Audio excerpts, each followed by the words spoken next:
Hello girls, good morning and welcome to our second online lesson. Even though it is a recorded one, it's not a live one, but I hope that by next Tuesday I have planned an online lesson, so I hope that everybody will be fine, everything will be okay, and that we will manage to do this kind of more interactive lesson. Okay, so for today I am using the same program that I used for Frankenstein, and today we are starting the new unit that deals with the Victorian Age, the period when Queen Victoria was Queen of England.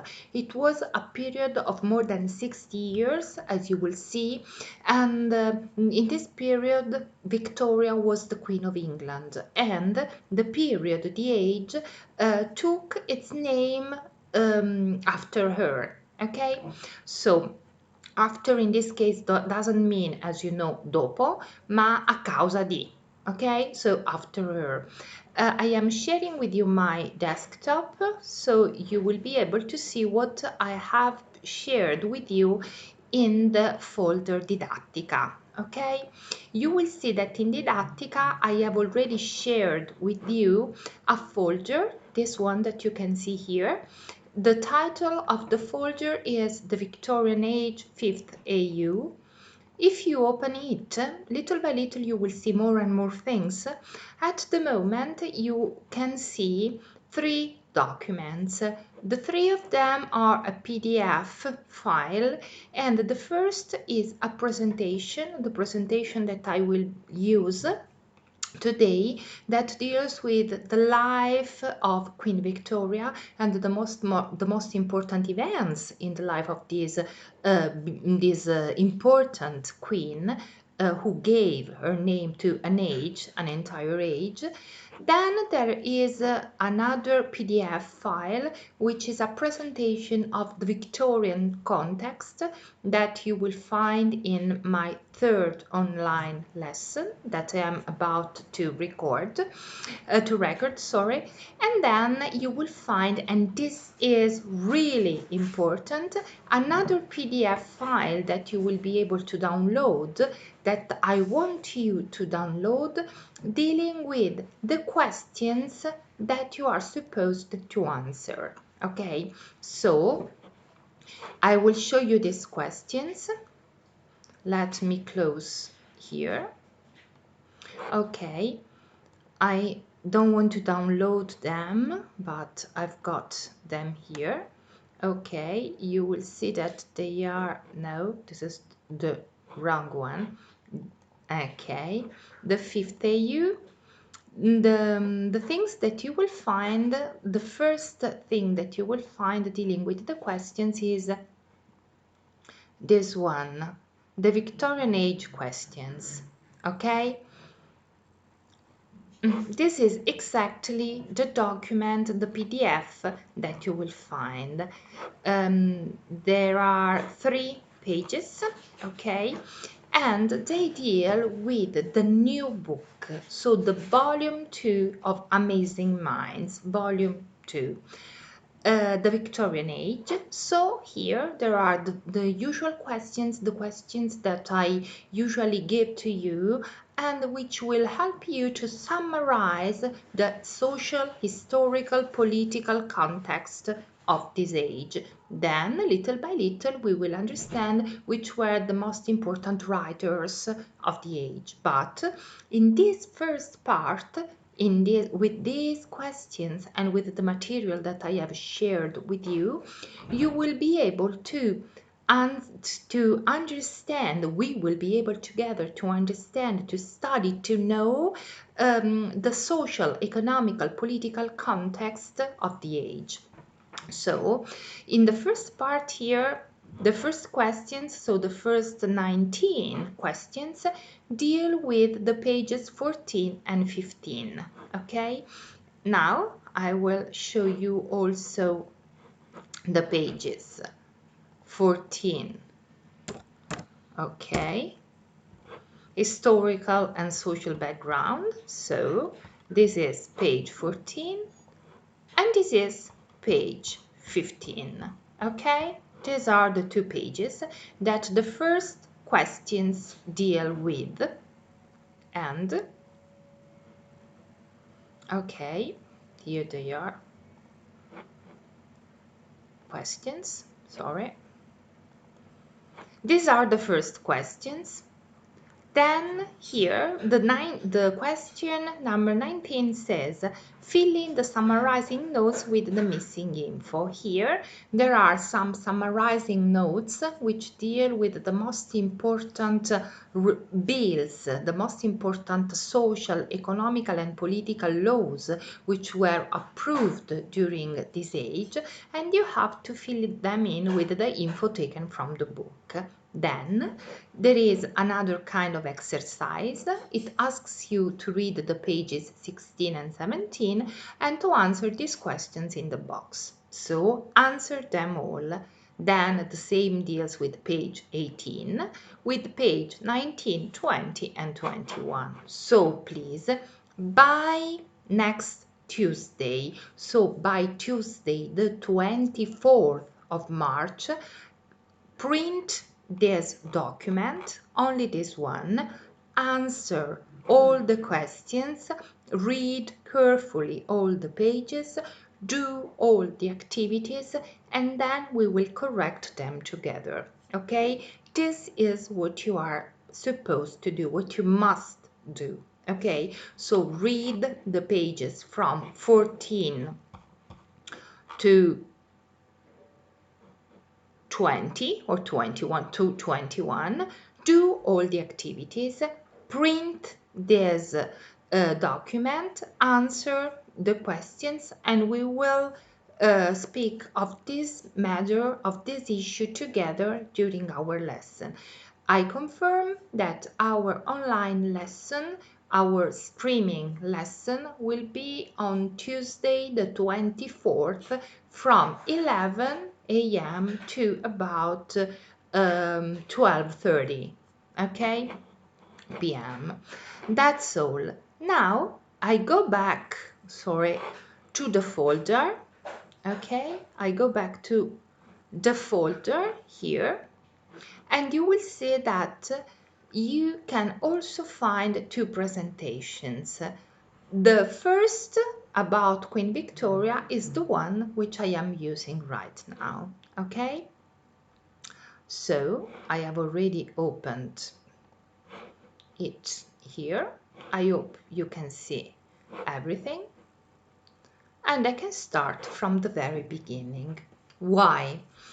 I have decided to tell you something about Queen Victoria because on your textbook there are only some events of her life, but the historical period is, for example, described without giving, in my opinion, proper info about this important woman.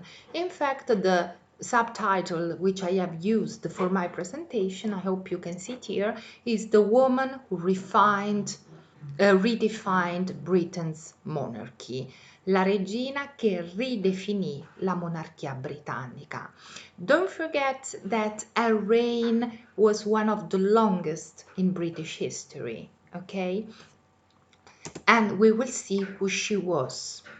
I will give you also some info about her private life, as far as the life of a queen might be private. We said that she was very important because she restored the reputation of the British monarchy, and this reputation had been tarnished by the extravagance of her royal uncles. So people thought that the monarchy was not the best possible. This reputation, the reputation of the British monarchy, had been tarnished, oscurata, okay, resa cattiva by her royal uncles. But when she became queen in 1838, she shaped a new role for the royal family. She gave a new role for the royal family, and she succeeded in reconnecting the royal family with the public, with the inhabitants, with their population, with their people. She was the queen of the people. The royal family was the royal family of the people. In fact, she had an incredible, a huge amount of civic duties. We will see them later on. I can give you just some piece of gossip. She was just 1 meter 50 centimeters tall, 1 metro e 50, so she was really short, even for the time when she was living. But despite her height, she was a towering presence. A towering presence. She had an importance, a power which made her the symbol of her empire. Don't forget that during the Victorian Age, England, Britain became an empire. Not an empire, the empire. It was, as maybe you already know, because I know that in history you have already studied this period, it was the land on which sun never set. Ok? Era considerato il luogo dove il sole non tramonta mai. There was a saying which said, sun never sets on Britain. Why? Because the empire was so incredibly huge that when, for example, in the West, it was not, it was night, in the east it was already day, there was already the sunlight, okay, night and day. It was so huge, okay, that the sun never set on Britain. And she was a towering, imponente as a tower, okay, presence, even though what I have given you as a kind of a piece of gossip is that she was only 1 meter and 15 centimeters high, tall, okay. She got married, and with her husband Albert, they had 9 children. 9 children, and together the royal family came to be the symbol of a new age, of a confident age, of an age that we will see was beautiful but was also full of negative sides. Okay, it was considered the age of contrasts, but we will have a look at it later on. Let's focus on the life of Queen Victoria. You will see that she was born on the 24th of May in 1819. So in the very first years of the new century. Her full name was Alexandrina Victoria, but her name she was always called by the family and then by her people as Victoria. She was the Duchess of Kent. Kent, as you know, is a region in the south of England, in the southwest of England. Her father was the fourth son of King George III, and for this reason she was only the fifth in line to the throne. There were 4 people before her, okay? But nevertheless, she became the queen. We will see why. She was raised at Kensington Palace, and she was educated by her governess. Her governess, who was a nice person to her and who taught her languages. She could speak French, she could speak a little bit of Italian, she could speak German and English, obviously, and she was also taught arithmetic, music, and drawing, and the name of her governess was Baroness Lesen, who had German origins. Her mother was widowed. Widowed means vedova, because her father, who was the fourth son of the King George III, died. But her mother depended on the help of John Conroy. Who was this man? Very powerful during this period, very powerful at least in the family, okay? John Conroy was a servant, okay, of her husband, so of Victoria's father, and was bent on power. His influence was fundamental in the early ages of Queen Victoria, of Victoria when she was a child, and then what we now call a kind of teenager. What happened? Two of her uncles died, and so Victoria became the legitimate heir to her final surviving uncle, King William IV. So, after King William IV, she became the legitimate heir to the throne of Britain.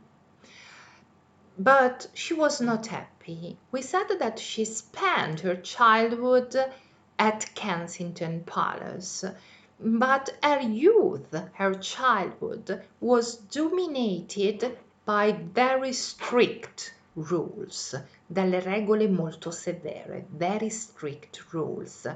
And this set of rules was called as the Kensington system. Why Kensington? Because, as we have just said, she lived in Kensington Palace. This system of very strict, very rigid rules, okay, included, for example, this is just a piece of gossip, sharing a room with their mother and having absolutely no time for herself, no time alone.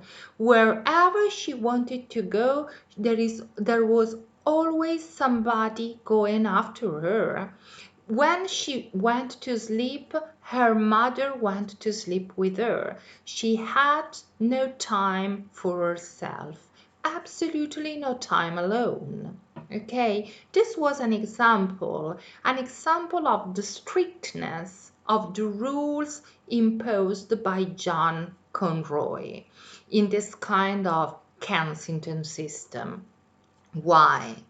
Because he firmly wanted to manipulate her. Why? Because he knew that she would be queen, and he hoped he could be able to manipulate her in order to have more power and more influence. But it didn't happen. We will see why. Because she was a very independent young woman.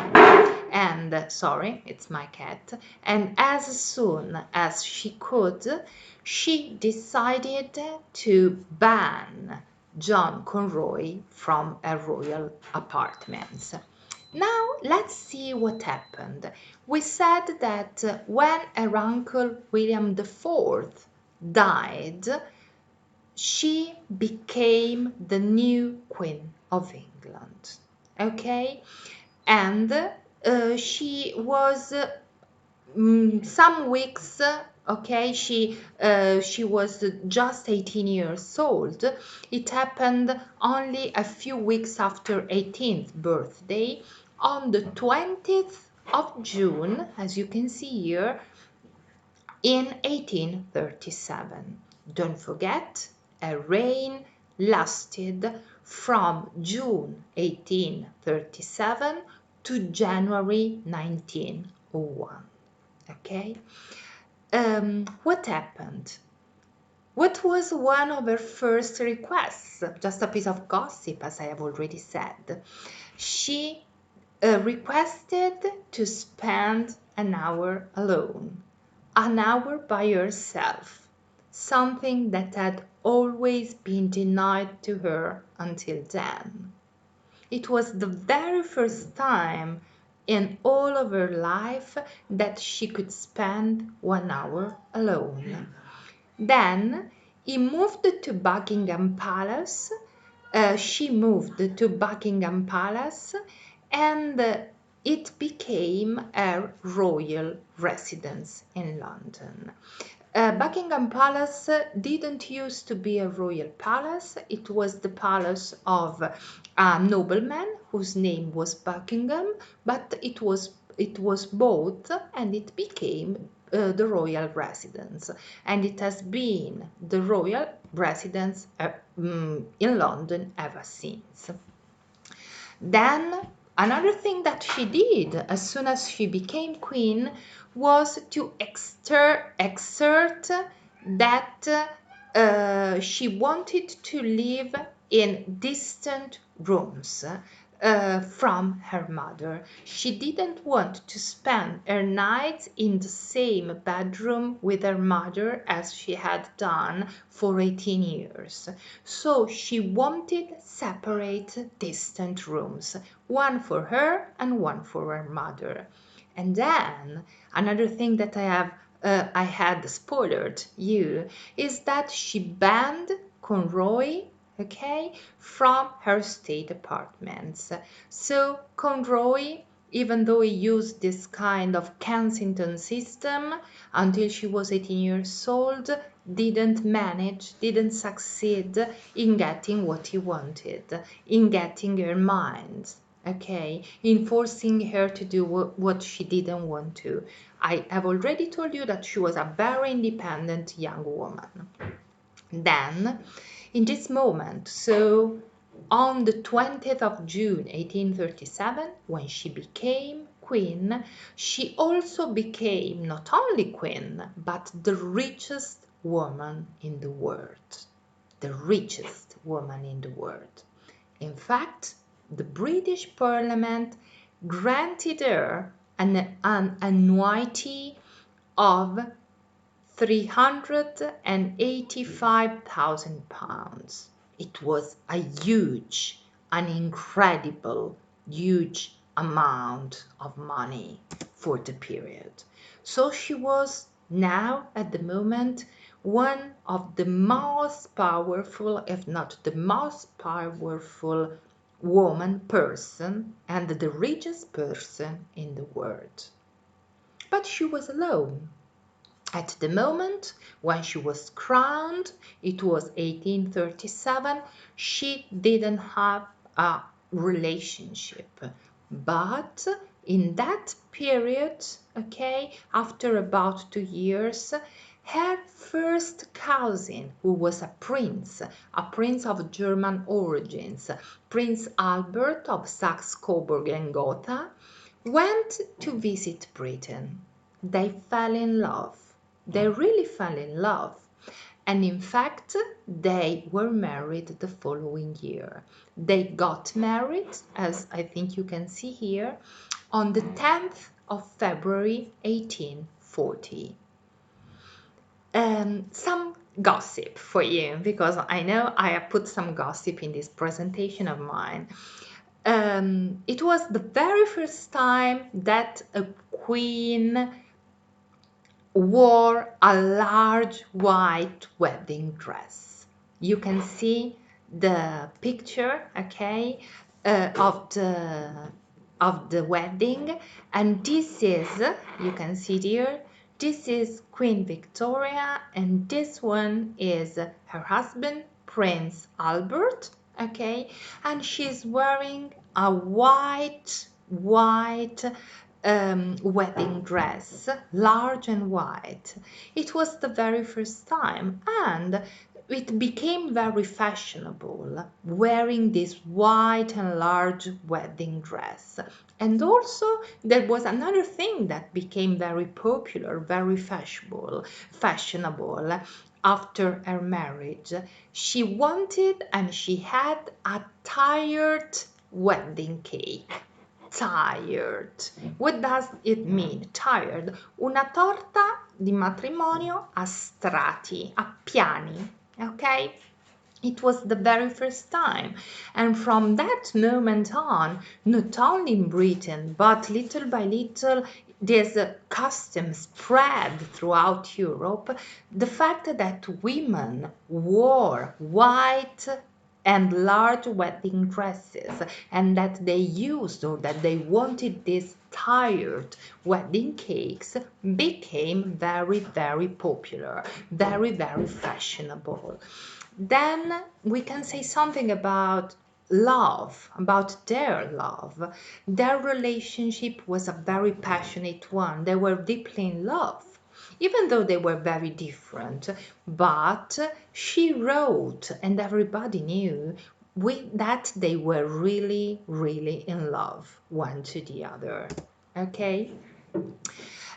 She was a queen, obviously, and as a queen, even though she was loved by her people because she became a symbol, okay, there were also a lot of attempts to kill her.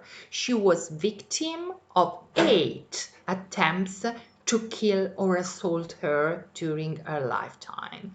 The very first one happened on the 10th of June 1840. Okay, it was the very first, and then after it, during the years of her reign, she was the target of other 7 attempts, 8 in total, attempts to kill or assault her. The first one, as I have just said, happened on the 10th of June 1840. When she was driving her chart, this is a chart, una carrozza, okay? She was driving her chart near Buckingham Palace. Buckingham Palace, we have said, is the royal palace in London, a royal residence. And a teenager whose name was Edward, you can see here, Edward Oxford, okay, fired at her. He was seized by onlookers, fu imprigionato by seized, ok, seguito, seguito by onlookers. He was condemned, okay, he was condemned, and then when he was released, he was deported to Australia. But this was the very first, it's just a kind of gossip, the very first of the 8 attempts to kill or assault the queen. We said that she married Prince Albert, and she felt pregnant soon after her wedding, and on the 21st of November 1840, she gave birth to the first of her 9 children, okay? Her name was Victoria, okay? So she had the first daughter on the 21st of November 1840. And we can say that she really hated childbirth.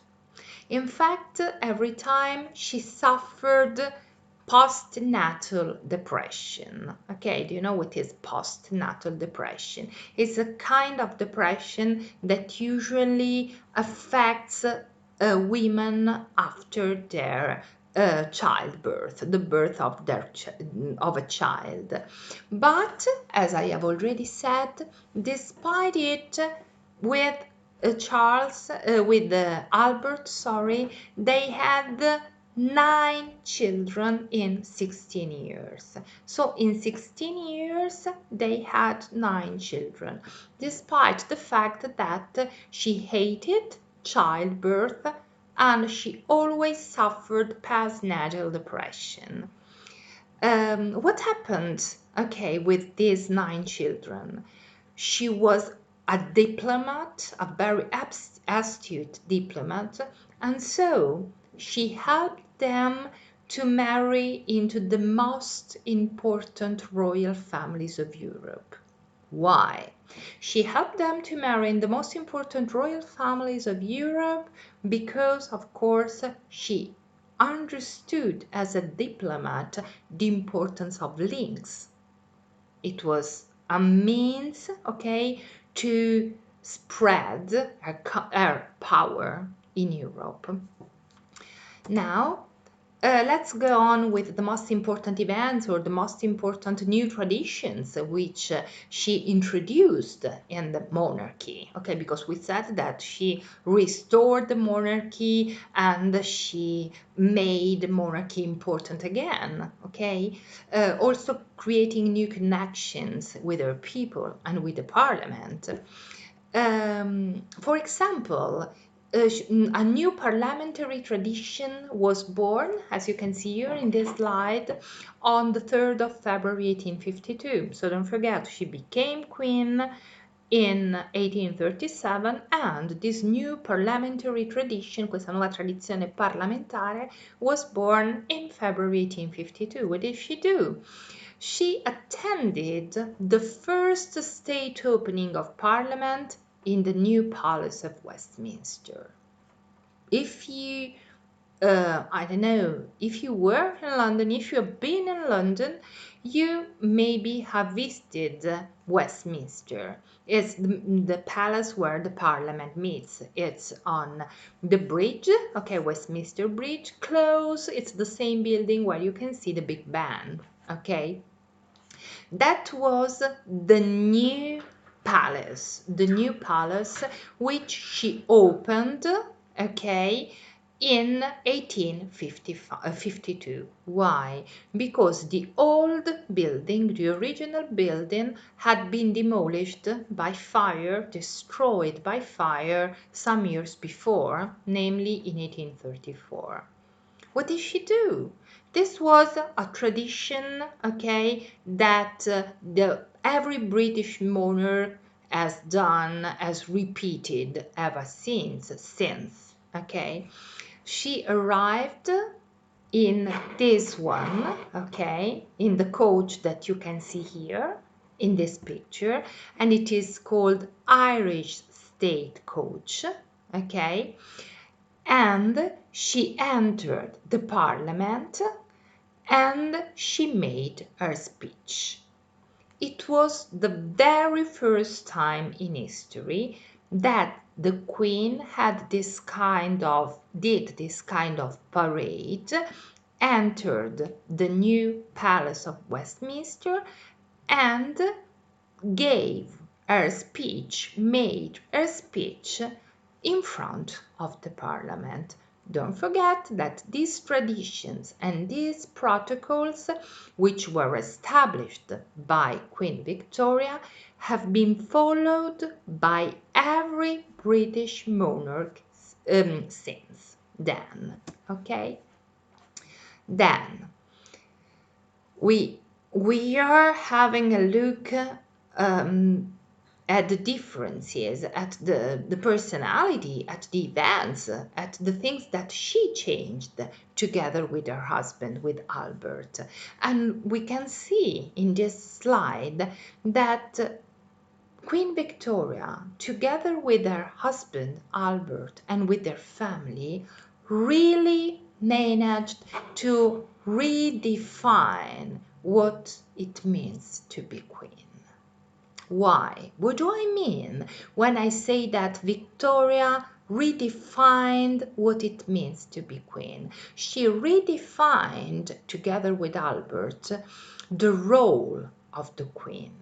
Who is a queen? Who was a queen? An example, the 7th September 1858. With the assistance of her husband Albert, she created a visible constitutional monarchy. Visible. She was visible. If we can see that she was a kind of, I can see, of influencer, we can say. She understood the importance of being part of the life of her people. Okay, in fact, for example, there were no social networks then, okay, but she was really present on newspapers, on magazines. A lot of photos, the first photos of her could be seen everywhere. Her face, the pictures of her face, okay, of the family, of the royal family, could be seen everywhere. She became patron of about 150 institutions, um, social, economical, political institutions, including a lot of charities. What are the charities? They are, for example, agencies, institutions, or organizations which help poor people, for example, charities. And Albert supported also the development of museums, of education. And so this family, the royal family, was considered as a part of the society. People, their people, felt the royal family close to them. Okay, they went to open new factories, they went to the most important industrialized towns, they took part in a lot of events, so they made their presence felt by their people. But in this moment when everything looked perfect in Victoria's life, so she was the head of the most powerful nation, she was the head of a big family, she was beloved by her people, and she was the head of a nation who was growing and becoming bigger and bigger. A very tragic event happened in her life. And this tragic event, as you can see here, was the death of her beloved husband, Prince Albert. He died at the age of 42 on the 14th of December 1861. And Victoria was really inconsolable with grief. Okay, grief is dolore. So she felt a lot of pain, and nobody could console her, could heal her grief. And from that moment on, so from the 14th of December 1861, since that moment and for the rest of her life, she wore mourning. Mourning is when you wear something that is totally black, okay, as you do when somebody dies. She wore mourning. So she had only black clothes from that moment on until the end of her life, for the rest of her life. Okay? Victoria, from that moment, decided to withdraw. This is the past of the verb. This is withdrew, the word that you can see here. But withdrew here, this is the past of the verb withdraw. Here, there is not the he, but the o in the base form. Withdraw means ritirarsi. Okay, so she withdrew from public life after the death of her husband, but she managed to keep to write letters, and she went on giving audience to ministers and official visitors. Later on, sometimes we will see her in public, but she decided for a very long period to withdraw from public life. Then she understood that it was not possible because she was the head of state, and then we will see that she was somewhat forced to celebrate her golden and her diamond jubilee. We will see it in a moment. Okay, what did she do after the death of her husband Albert? The first thing that she did was that she wore mourning for the rest of her life. She withdrew for a long period from public life, and this is another thing that she did. She uh, decreed that decreed means decretare, okay? She made her artists to build monuments in honor to honor Albert across not only Britain but across the empire. Okay, an example is the Albert Memorial that we can see in London, but wherever you go in the places which were colonies, British colonies, you will find a memorial, a memorial of Albert, a monument, a column, something to celebrate Albert after his death. So here we said that we are in 1861 when her husband dies. Then, after about 16 years, on the 2nd of January of 1877, so after about 40 years after her coronation, okay, she became the empress, imperatrice, the empress of India. Okay, so she was not only queen, but she was empress, empress of a huge empire, as I have said. And she managed this way to to put together, okay, to link, to tie the monarchy and the empire. Empire and monarchy became the same thing. And she accepted the title of Empress of India. Don't forget that India was a British colony, because she decided to follow the advice of her seventh prime minister, who was Benjamin Disraeli. Okay, Benjamin Disraeli was a conservative. Then you will read in your textbook what his politics was like. So she became, as we said, the Empress of India. Then we said that she withdrew from the public life, but then she was somewhat forced to go on in her life and also in her public life. And on the 20th of June 1887, she celebrated the Golden Jubilee. What is the Golden Jubilee? Is a kind of celebration that is done in after 50 years of reign. She became queen, as we said, in 1837. So, as you can see, in 1887 she celebrated the Golden Jubilee. So it means 50 years of reign. Okay, this Jubilee bolstered, magnified her reputation. What did she do? Don't forget, she was a kind of influencer. Her face was put on a lot of products that people could buy. Okay, mugs, jars of mustard, objects for everyday life, cutlery, okay, everything, pottery. Everybody could see her face to celebrate her Golden Jubilee.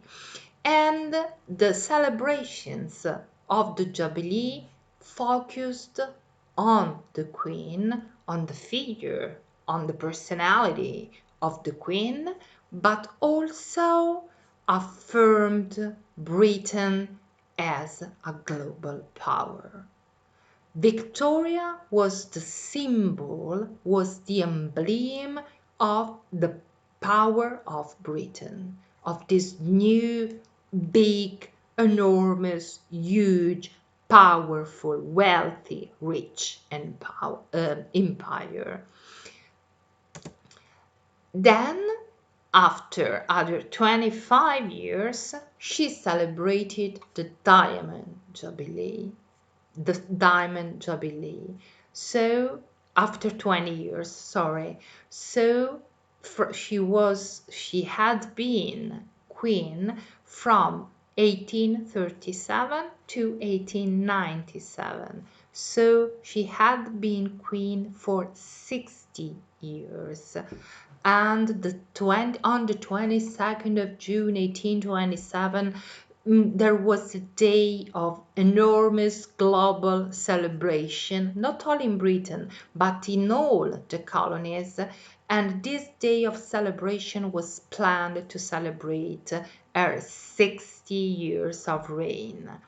And here we can see Queen Victoria on the day of her Diamond Jubilee in this photo. She was old, she was elderly, okay, but she managed to take part in a number of an event, even though her mobility was limited, as you can see here. She was elderly.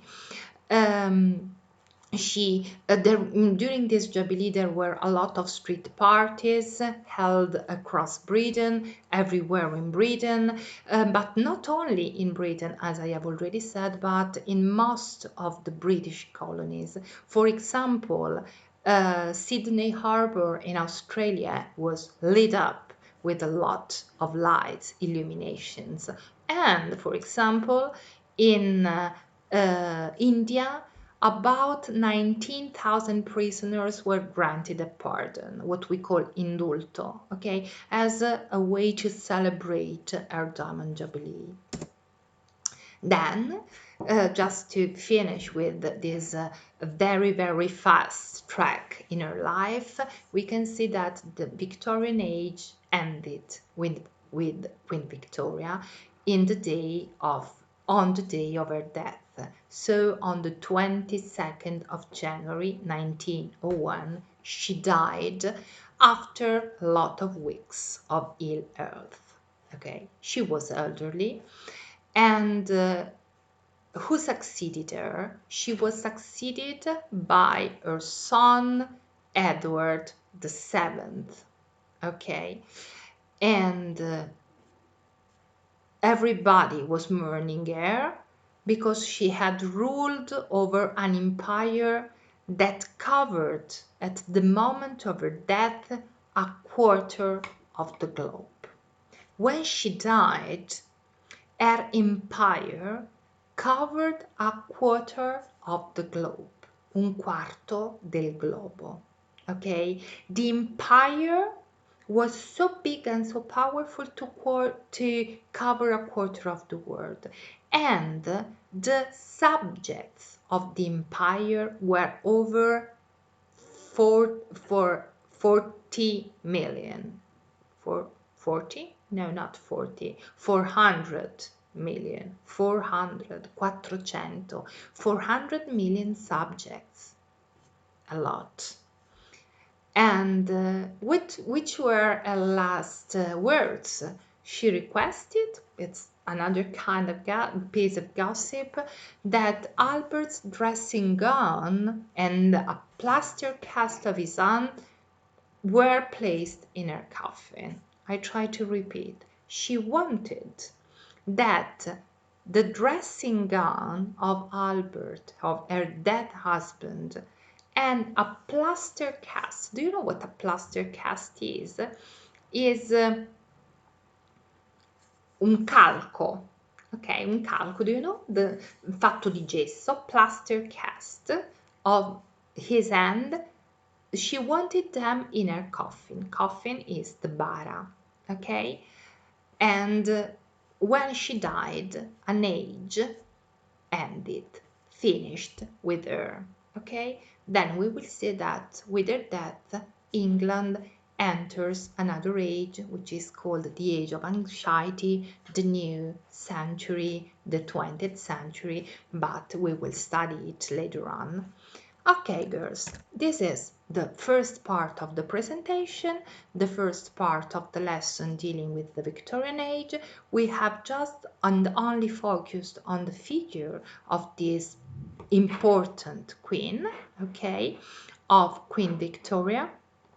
And You can follow what I have, or you can take notes about what I have just said, and I want you to know. Okay, maybe you will not remember the days,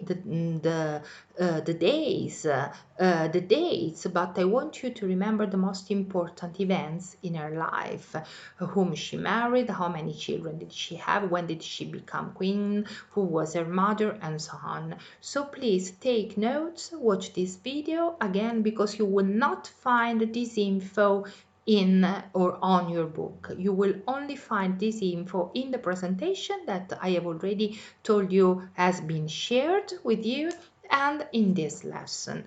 Now I am also recording a general lesson dealing with the historical social background of the Victorian Age. Bye bye, guys. See you soon, and take care. Bye.